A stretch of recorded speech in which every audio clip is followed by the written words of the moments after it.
People are so complicated that most of us don't even understand our feelings and thoughts half the time. Yet, here we are, 7.5 billion of us stuck on this rock, having to interact with each other, everyone with different goals and values and beliefs, and we all gotta try and get along. And also, some people have knives and no emotional reaction to murder. But that's not the point. When I say relationships, I'm talking about any type of interaction between people. Friends, family, colleagues, when you do the kisses with someone. Red flags are a term that everyone's familiar with. That person cheats on everyone they've been with? Red flag. That person only uses people for their personal benefit? Red flag. That person doesn't wipe off the knife after spreading butter on toast, and when they go for more butter, little crumbs get stuck in the tub?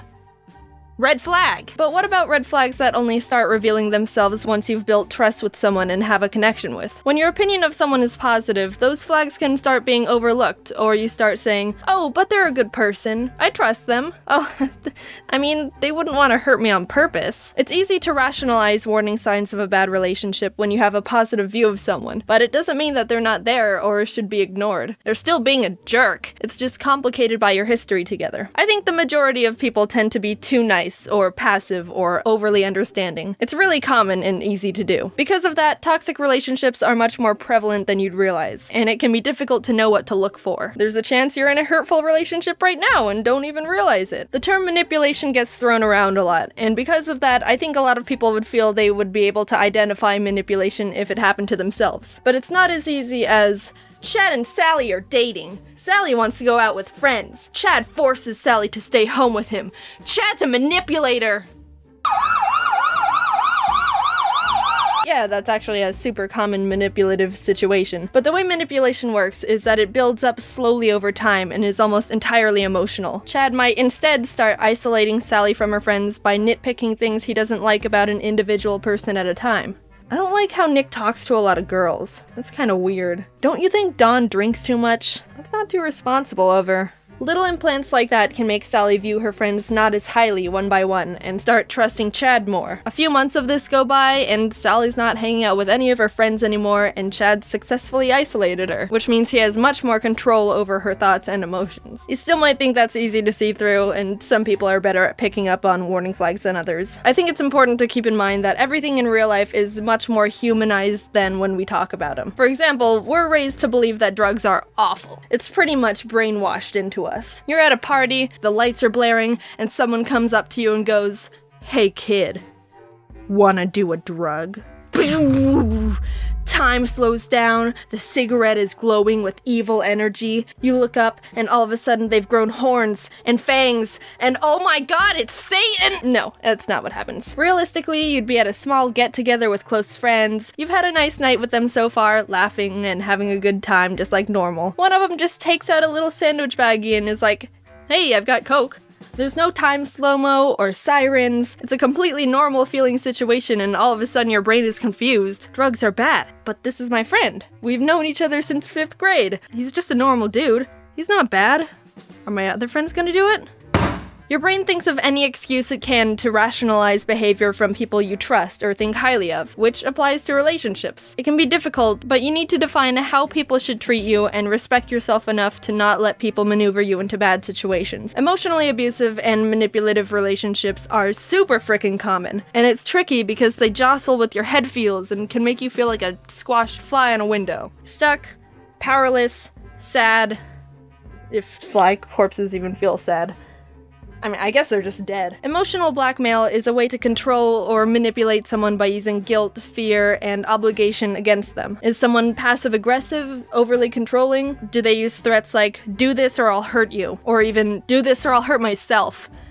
That leads to another difficult situation. If someone ever belittles themselves, "I'm pathetic. You should just leave me. I'm gonna hurt myself." It puts you in a complicated position, because it can feel like there's a responsibility to provide this person with whatever they need, because obviously you care about them and you don't want them to feel this way, or even do something bad to themselves. But this is a hard pill you've gotta just swallow.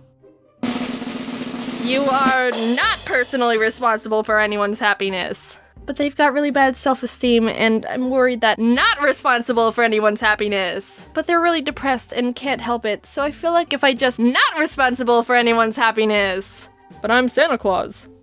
Alright, gray area. Responsibility shouldn't be assigned to you, even if it breaks your heart to step back. People normally aren't equipped to be able to help someone with their issues anyway, so it's best to encourage them to see a professional who's been trained to know how to handle things. Someone might be struggling with their own personal stuff, but mental illness doesn't negate their responsibility to maintain a healthy relationship. It just means they need to work on themselves, which is okay, but you don't need to be a part of that. You've got your own junk, they've got their junk. You need to decide how much of their junk you want to help with. Don't let them forcefully shove their junk on you.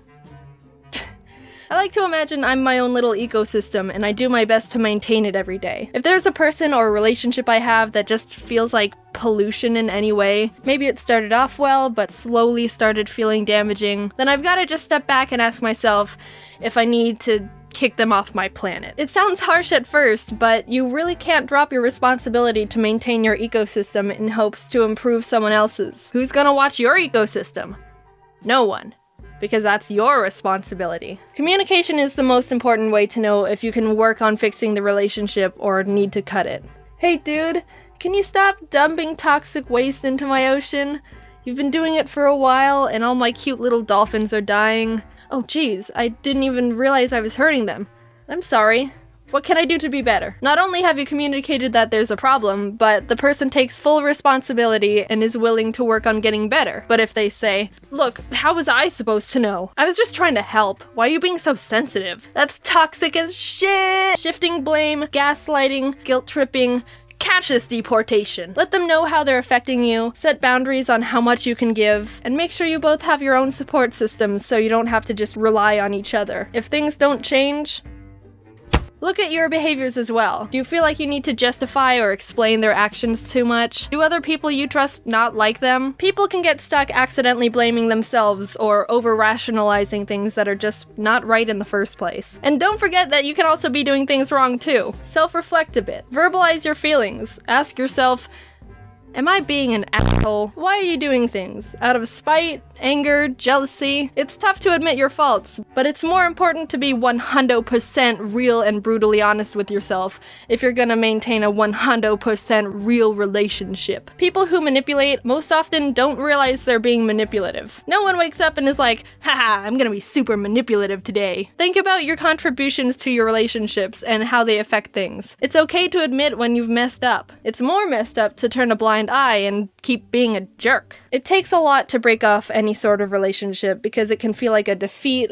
or like you've given up, but sometimes that's just straight up the best and healthiest solution for both of you. Two people can be great, but just not mix well together. And if you feel like leaving is dangerous for either you or them, ironically, that's a pretty strong reason to leave in the first place. Someone shouldn't ever need you, they should want you. Your ecosystem should be able to sustain itself, and relationships are just the little sprinkles of fertilizer benefit for it. If you feel like you're not strong enough to break something off, a good way to work on that is to build confidence. Build a good support system, journal your thoughts, practice positive self-talk. I am a god. Alright, not that positive. Treat yourself as a friend. It's not selfish to want the best for yourself, especially when someone's over here being a happiness vampire. When you break something off with someone, remember why things didn't work. Repeat it in your head if you need to. A lot of people try and rekindle relationships when the initial problem hasn't been fixed. People need time to change. You don't owe someone a second chance if they haven't put in the work to fix anything. And you can't force someone to get help. If you're unsure about a relationship, think about these questions. Do you put off seeing or responding to them? Do you feel worse after spending time with them? Have they threatened you or themselves in any way? Do they make you feel like you can't do things on your own? Or you can't make a single decision without them? Do they ask for a lot of favors or money and don't pay it back? Do they talk badly behind your back? Do you feel like you're walking on eggshells around them? Do they put you down? If it's a yes to more than one of those, then you should start considering either ending it or try to communicate and resolve the problems. Don't tolerate any pollution. You're the one who has to live in it, and you deserve clean air.